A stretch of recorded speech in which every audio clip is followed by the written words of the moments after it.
On Saturday, we saw domination in Tuscaloosa and on the Plains. Both Alabama and Auburn opened their seasons with offensive explosions over much lesser opponents. With a 73-3 rout of Alabama A&M, Auburn became just the 13th program to ever reach 800 wins. The Tigers reached that milestone in style, gaining 628 yards of offense and winning by their largest margin in almost 100 years. 5 different receivers caught touchdowns in the game, and all 5 of those guys were making their Auburn debuts. All in all, a successful first game as this offense tries to make a 180 from last year.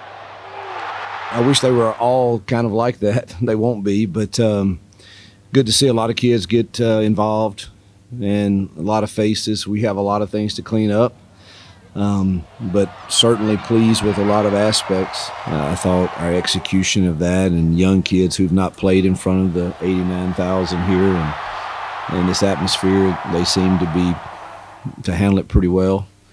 So we're going to need those guys to play really, really well this year as our schedule is going to get really difficult pretty quick. Yeah, business will indeed pick up. Next up, the Tigers host Cal, a team with an elite running back in Jaden Ott.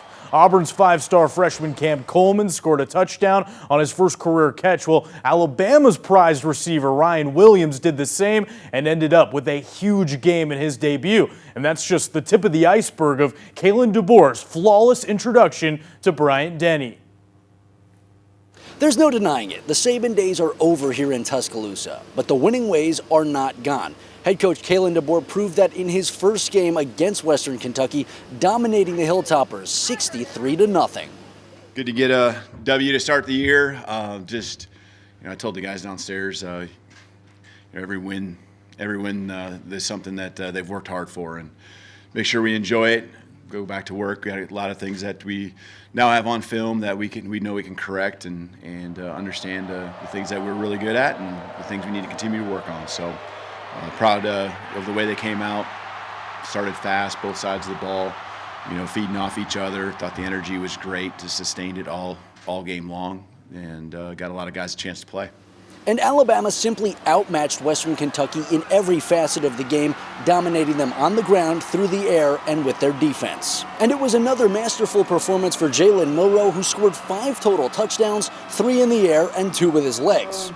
I would say there's a lot of growth that's been made for our football team over the offseason and then transition for game 1. Definitely excited for what the future holds for our offense, but we left some plays on the field. We left some things that we can improve on, and when you can put up those points on offense that we did today, it's very exciting for our team. But we acknowledge that there's a lot of growth that needs to be made for us to be successful in the future.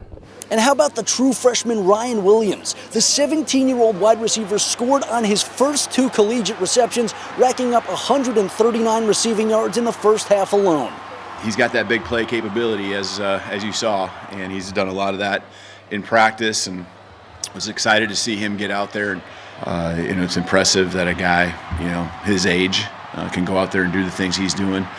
Obviously we've talked a lot about him. He's got a bright future. The Tide left no doubt in week 1 with the 63-0 shutout, but week 2 they host South Florida. Now, as you might remember last year, that was an ugly win, 17-3 on the road. Jalen Milroe did not play, while he will surely be under center this time, and we'll see how that one goes when they kick off on Saturday at 6 o'clock.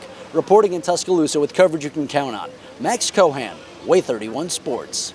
Thanks for that, Max. So all in all, a successful season opener for both teams, and all in all, a successful first weekend of the SEC on WAAY 31. That'll wrap up this SEC report.